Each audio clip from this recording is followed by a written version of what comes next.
Muito bem, povo de Deus, nós somos gratos ao Pai por mais uma oportunidade que Ele nos concede de cultuar, celebrar, bendizer ao nome de Jesus. Minha reflexão hoje está baseada no livro de Tito, tá bom?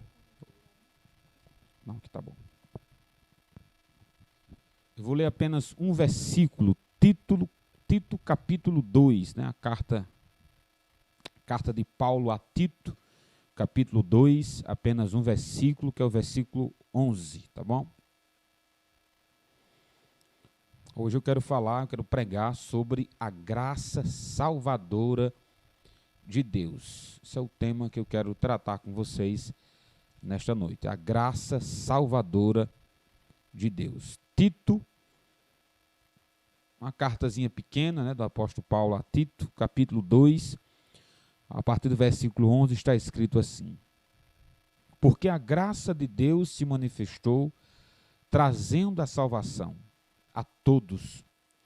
Ela nos educa para que, renegadas a impiedade e as paixões mundanas, vivamos neste mundo de forma sensata, justa e piedosa, aguardando a bendita esperança e a manifestação da glória do Senhor, nosso grande Deus e Salvador, Jesus Cristo. Ele deu a si mesmo por nós, a fim de nos redimir de toda iniquidade e purificar para si mesmo um povo exclusivamente seu, dedicado à prática de boas obras. Vamos orar, vamos falar com o Pai. Pai, Tu és santo, Tu és maravilhoso, o Senhor nunca nos abandonou, nunca nos deixou.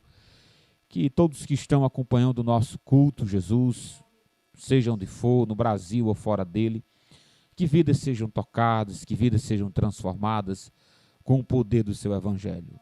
Perdão, Jesus, pelas nossas falhas, pelos nossos pecados, e que nós, como pecadores que somos, ó Deus, redimidos, sejamos instrumentos santos em Tuas mãos, para tocar em vidas, para que vidas sejam salvas, ó Deus, com a mensagem pregada nesta noite. Em nome de Jesus, amém, meu Pai, e amém. Meus amados irmãos, existem milhares de religiões. Todos os dias surgem novas religiões por dia. O número exato das religiões que surgem são incontáveis. As três maiores religiões do mundo hoje é o cristianismo, o judaísmo e o islamismo. São as três religiões, as maiores, né, religiões do mundo. Claro que elas são as maiores, mas não são as únicas. Existe o espiritismo, existe o budismo, e aí vai. A grande pergunta que deve ser feita é essa: como é que eu posso afirmar que eu estou certo? Como saber que eu estou no caminho certo? Me permitam, né, usar o termo na religião certa, e os outros não. Como é que eu posso saber se eu estou alicerçado em uma rocha verdadeira e não em uma rocha falsa, sobre a areia? Como saber se realmente o cristianismo é o caminho de Deus, é a resposta de Deus à humanidade? Por que as demais estariam erradas e apenas o cristianismo, de uma maneira unilateral, está certo? Será que nós não poderíamos chegar a um consenso, ao ecumenismo, por exemplo, dizer que todos os caminhos levam a Deus? Por que eu não posso afirmar isso? Qual o problema com essa afirmativa em dizer que todas as religiões levam a Deus? Aonde está a diferença, a singularidade do cristianismo para as outras centenas e milhares de religiões que há sobre a terra e que surgem todos os dias novas religiões? Eu acredito que o texto que lemos esclarece muito bem isso. Existem realmente pontos de contatos de quase todas as religiões. Eu destaco alguns deles até para a gente se situar melhor sobre a temática que eu quero pregar nessa noite. A primeira ponto de contato é a questão da divindade. Toda religião tem uma divindade, né? Divindade ou divindades, né? Existe um deus ou deuses. Então, esse é um ponto de contato que o cristianismo tem com todas as outras religiões. Nós acreditamos em um ser divino. E as demais religiões também acreditam. Os outros pontos de contato que as outras religiões ensinam é a questão da misericórdia. Via de regra, 99% das religiões mundiais, elas ensinam a misericórdia. Elas têm esse ponto de contato. Não apenas isso. Outra forma que o cristianismo se parece com as outras religiões é na questão das boas obras. Na verdade, eu pessoalmente não conheço uma religião que não ensine boas obras. Não ensine que devemos ajudar os pobres, ajudar os órfãos, as viúvas. Via de regras, todas as religiões ensinam a praticar as boas obras. Aí vem a pergunta, pastor, o cristianismo ele tem um ser divino como as demais outras. Ensina misericórdia como as demais outras. O cristianismo ele vai ensinar as boas obras como as demais outras. Existe um livro, existe uma regra escrita que serve para guiar os seus seguidores, como as outras também têm, como a questão do Torá, como os comentários do próprio Maomé, seus escritos. Então, assim, e aí, pastor? Por que não ser islâmico? Por que não ser judaizante? Meus irmãos, por mais que existam pontos de contatos, por mais que existam semelhança do cristianismo com outras religiões, há uma palavra, há um conceito, há uma teologia, há um princípio que separa o cristianismo de todas as outras religiões do mundo. E essa palavra chama-se graça. A palavra graça significa favor imerecido de Deus para conosco. Você não vai encontrar a palavra graça no islamismo. Você não vai encontrar graça no judaísmo. Você não vai encontrar graça nas outras religiões do mundo. Por graça, eu me refiro à ação de Deus para com a humanidade. Via de regra, todas as outras religiões, elas ensinam que você deve se sacrificar, você deve obedecer, você deve fazer a sua parte para que o ser divino olhe para você para o salvar, ou para ajudá-lo. Quase todas as religiões do mundo, com exceção do cristianismo, diz que não é assim.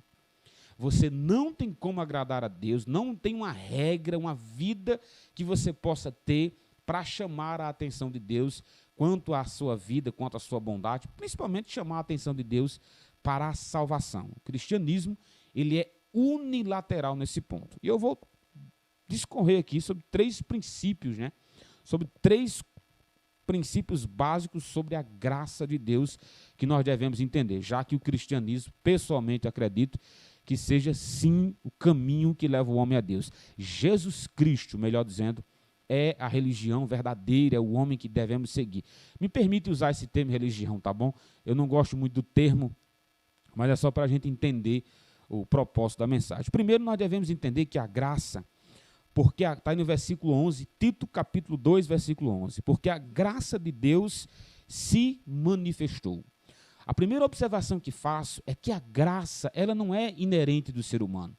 O ser humano, ele não toma a iniciativa para falar com Deus. As Escrituras já dizem no Antigo Testamento, especificamente já no Salmo 14, o texto diz o seguinte: não há um justo sequer. Quer dizer, se não há um justo, nem um justo sequer, isso quer dizer que todos nós somos pecadores. É impossível o homem tomar a iniciativa para buscar a Deus. É impossível um homem morto em seus delitos e pecados se interessar por um Deus santo, justo e bom. É impossível isso acontecer justamente por nós estarmos rebelados com o nosso Deus. E o que o texto diz? A graça de Deus se manifestou. Todas as outras religiões vão dizer de que você tem que tomar a iniciativa para buscar o ser divino. No cristianismo é justamente ao contrário. A iniciativa partiu de Deus, a salvação para a humanidade. O contato para com a humanidade é do próprio Deus Criador. Lembrando que desde Gênesis, quando Deus criou a raça humana, Deus criou Adão, criou Eva, preparou o jardim, criou os animais e Deus ia visitá-los. O cristianismo apresenta ao mundo um Deus que tem contato com o seu Criador, com a sua criatura. As Escrituras apresentam um Deus que manifesta a sua graça. Lembrando que a expressão manifestar é tornar visível, é tornar público. Você pode sentir a graça de Deus. Então, é o Deus que toma a iniciativa para salvar-nos. Eu vou citar aqui 2 textos bíblicos para os irmãos e amigos entenderem o que eu digo. O primeiro texto é João 3,16. O que o João 3,16 diz? Porque Deus amou o mundo. Não é o mundo que amou a Deus, não, viu? Não é o mundo desesperado buscando salvação em Deus. Pelo contrário. Quando eu digo pelo contrário, eu me refiro aqui à iniciativa que parte de Deus. Porque Deus amou o mundo de tal maneira que deu o seu Filho unigênito para que todo aquele que nele crê não pereça, mas tenha a vida eterna. Exatamente. A iniciativa partiu de Deus. A iniciativa ela veio de Deus para com todos nós. Deus manifestou a sua graça. O segundo texto que eu cito é Romanos capítulo 5 e versículo 8. O que diz lá? É simples. Porque Deus prova o seu amor para conosco pelo fato de ter Cristo morrido por nós, sendo nós ainda pecadores. Quer dizer, Deus provou o seu amor, Deus mandou o seu Filho. Sabe o que é isso? É a graça de Deus se manifestando, é a ação de Deus para com a humanidade, é Deus olhando para os seres que Ele criou e tomando uma providência para salvá-los, tomando uma providência para tirá-los da sarjeta, tomando uma providência para ajudá-los na situação que se encontram. Então, a primeira lição que devemos lembrar sobre a singularidade do cristianismo é a graça de Deus que se manifesta. A iniciativa não parte do homem, não parte da humanidade e nunca partirá da humanidade. A iniciativa foi do próprio Deus para ajudar o ser humano. A graça de Deus se manifesta de segunda maneira. Ela vem de Deus. Mas com que propósito ela vem de Deus? O texto vai dizer: porque a graça de Deus se manifestou trazendo salvação. Não se esqueça disso, por favor. A graça de Deus, ela se manifestou, ela tornou visível. Ela está ao alcance da humanidade. Mas por que ela está ao alcance para quê? Trazendo salvação. Isso mostra que nós estávamos perdidos, mortos em nossos delitos e pecados. Isso mostra que precisávamos desesperadamente de um Salvador e Deus tomou essa iniciativa para nos salvar, para nos ajudar. E preste atenção que a graça se manifesta salvando. A graça não se manifesta nos enriquecendo. Rapaz, eu estou precisando tanto de um Salvador para me tornar rico. Procure outra religião, meu filho. O cristianismo não vai ajudar vocês. Eu estou falando do cristianismo bíblico, do cristianismo autêntico. Nem todo aquilo que reluz é ouro. Nem tudo que se diz que é cristianismo é. Como é que eu sei, pastor, o que é cristianismo ou não sei? É através disso aqui, meu filho, olha. Os princípios básicos das Escrituras, conhecendo quem é a pessoa de Jesus Cristo, que ele ensinou e que os seus apóstolos deixaram. Então, entenda que a graça, ela partiu de Deus para nós. Segundo, entenda que ela partiu salvadora. Ela partiu salvando. Mas, pastor, por que ela partiu de Deus nos salvando? Porque estávamos mortos. Estávamos mortos em nossos delitos e pecados. Pastor, para você entender o que eu estou dizendo, se é verdade ou não o que eu estou dizendo, tem uma prova, um testezinho. Se você passar, você pode colocar no lixo essa mensagem que eu estou pregando. Se você passar nesse teste, crie um padrão moral para você mesmo. Seu padrão moral. Uma semana sem mentir, uma semana sendo verdadeiro, uma semana sendo nunca pedindo desculpa a ninguém. Faça esse teste com você mesmo. Eu quero fazer uma semana de boas obras. Eu vou crie um padrão moral para você mesmo. Você sabe o que você vai fazer com o seu padrão moral? Eu não estou falando com o padrão moral de Deus, né? da igreja, dos crentes. Um padrão moral seu. Você sabe o que você vai fazer com o seu padrão, com as suas regras? Você mesmo as quebrará. A nossa própria palavra nós deixamos cair por terra. As nossas próprias regras nós a quebramos. Agora imagine os padrões de Deus. Imagine os mandamentos de Deus. Essa é a condição humana. Nós estávamos mortos em delitos e pecados. E a graça se manifesta trazendo salvação a todos que estão perdidos. Entenda que a graça vem de Deus. Entenda que A graça vem de Deus se manifestando salvação. Nós precisamos de um Salvador, precisamos de perdão de pecados, precisamos de transformação de vida. Por salvação, me refiro a isso, transformação de vida. E terceiro, qual é a abrangência da graça? Quem pode ser alcançado por essa graça? Será que há alguns que podem, alguns que não podem? O texto é muito claro, o texto diz, a graça de Deus se manifestou trazendo salvação a todos os homens. Agora, meu filho, se todos os homens não querem, que culpa tem Deus disso? Se todos os homens estão nem aí para a salvação de Deus, qual é a culpa que Deus tem nisso? O texto é claro, a salvação de Deus está ao alcance de toda raça, toda cor, todo país, toda etnia. Não existe uma nacionalidade, glória a Deus. Não existe uma condição financeira em que a graça de Deus não pode salvá-lo. Pastor, pastor, você não faz ideia da situação de pecado que eu me encontro. Você não faz ideia quão longe de Deus eu estou. Você não faz ideia do poder da graça de Deus para salvar você. Você não tem ideia do poder transformador que Deus tem para todo ser humano. Você não faz ideia, e o apóstolo Paulo vai dizer o seguinte, olha, sobre a graça de Deus, aonde abundou o pecado, superabundou a graça. Sabe o que isso quer dizer? É que aonde tiver um pecador clamando pela graça de Jesus Cristo, clamando pelo perdão, pela salvação de Deus, a graça de Deus vai alcançá-lo. A salvação de Deus vai alcançá-lo. Por quê? Porque onde abundou o pecado, superabundou a graça. Não há um ser humano sobre a face da terra que a graça de Deus não possa salvá-lo. Pastor, mas no meu caso é impossível, pastor. Não há saída para mim. Há saída para você. Há perdão de Deus para você. Então, entenda que eu acredito que o cristianismo é o caminho certo. Jesus Cristo é o homem certo a ser seguido. Está com a palavra. Por que eu não sou judeu? Por que eu não sou islâmico? Por que eu não abraço as outras religiões? Porque todas as outras religiões, elas dizem que eu posso vencer, que eu posso obedecer, que eu posso tomar a iniciativa. Ao cristianismo diz, não, você não pode vencer, você não pode guardar os mandamentos, você não tem como agradar a Deus sozinho, mas não se preocupe. Eu vou até você e ajudo. Eu vou até o seu coração e transformo. Eu posso regenerar e transformar a sua vida. É a única religião do mundo que diz que o Deus Criador manifesta no coração do mais vil pecador. O apóstolo Paulo vai dizer, dos pecadores, eu sou o principal. Por que ele era o principal? Porque a graça pôde salvá-lo. Então, eu acredito que o cristianismo é o caminho certo, é a religião certa. Lembrando que eu não gosto da expressão religião, né? Mas eu uso para que as pessoas entendam. Porque é a única religião que diz que a iniciativa nunca vai partir de você. Ela vai partir de Deus até você. Deus amou o mundo de tal maneira e Deus provou que nos ama. Não fomos nós que amamos a Deus. Sabe por que nós amamos a Deus? Porque Ele nos amou primeiro. É por isso que nós amamos a Deus. É por isso que hoje eu sou um crente lavado e remido pelo sangue de Jesus, porque Ele me amou primeiro. A iniciativa partiu dele. Se esperasse de mim, meu filho, eu ainda estava perdido.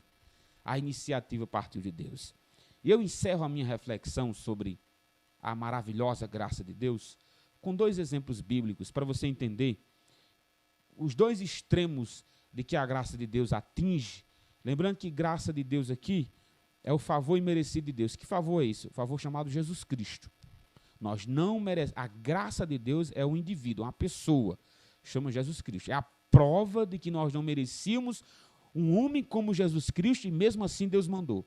Nós não merecíamos um Salvador como Jesus e mesmo assim Deus mandou. Deus Pai mandou Deus Filho e o Espírito Santo aplica a salvação a todos os homens. Primeiro exemplo sobre a graça de Deus, que você deve entender. Um homem chamado Cornélio, Atos capítulo 10. Cornélio era um funcionário público, funcionário romano. Era um bom funcionário público, um excelente pai. Acredita-se até que ele era um judeu, né, um convertido a um judaísmo. Mas o que Cornélio fazia? Cornélio ele dava contínuas esmolas a Deus. Era um homem amado pela sua população, pela população que o rodeava. Era um homem querido por sua própria família. As suas orações chegavam até Deus. Já pensou? Cornélio é um ideal homem a ser salvo. Não tinha nada para acrescentar na vida de Cornélio. Aparentemente, tá bom. Era um ótimo pai, um ótimo funcionário, amado pela população, fazia boas obras, dava as esmolas, orava continuamente a Deus. Deus ouvia, você ainda quer mais o quê? Não, tá bom. O padrão de Cornélio é o padrão ideal de salvação. Ao que eu me refiro é Atos capítulo 10. Sabe o que aconteceu com Cornélio? Esse homem tão bom aos nossos próprios olhos, um bom pai, essas virtudes todas. Deus mandou um anjo para Cornélio. O anjo chega para Cornélio e diz assim: Cornélio, Deus está se agradando de suas orações. Parabéns, viu, Cornélio? Deus está vendo a sinceridade das suas boas obras. Deus está recebendo, viu, Cornélio, suas boas obras. Agora, Cornélio, você falta algo na sua vida. Irmãos, aos nossos olhos não faltava nada. Era um homem ideal para já estar o nome escrito no livro da vida. Sabe o que o anjo diz? Manda chamar o homem por nome Pedro. Vai lá, vai lá. Mande ele vir aqui, que ele tem algo para você. Aí Cornélio manda os seus servos ir à procura de Pedro. Quando Pedro volta, você sabe qual é a mensagem de Pedro? Creia no Senhor Jesus e será salvo. Essa é a mensagem de Pedro. Pela graça sois salvos mediante a fé. Isto não é de vós, é dom de Deus, não é pelas obras, para que ninguém se glorie. Quer dizer, a mensagem de Pedro para um homem bom aos nossos olhos é: a graça de Deus pode salvá-lo. Não há um homem bom, meus queridos, não se engane. Por melhor que você seja, por bom que você seja, você nunca atingirá o padrão de Deus para a salvação. Você sabe qual é o padrão de Deus para a salvação? É a perfeição. Por isso que Deus mandou Jesus Cristo, o homem, 100% homem e 100% Deus. Foi o homem perfeito quanto à sua vida e perfeito quanto ao seu sacrifício. Por isso que tem que ser 100% homem para nos substituir. E 100% Deus, para que o seu sangue pudesse remir toda a humanidade. Se assim crer, claro. Então Cornélio precisou ser salvo por mais bom que fosse. Será que sua situação não é essa? Você olha para você mesmo e diz: nossa, eu sou um homem tão bom, eu sou uma mulher tão boa, eu não tenho essa situação degradante de pecado. Você que pensa.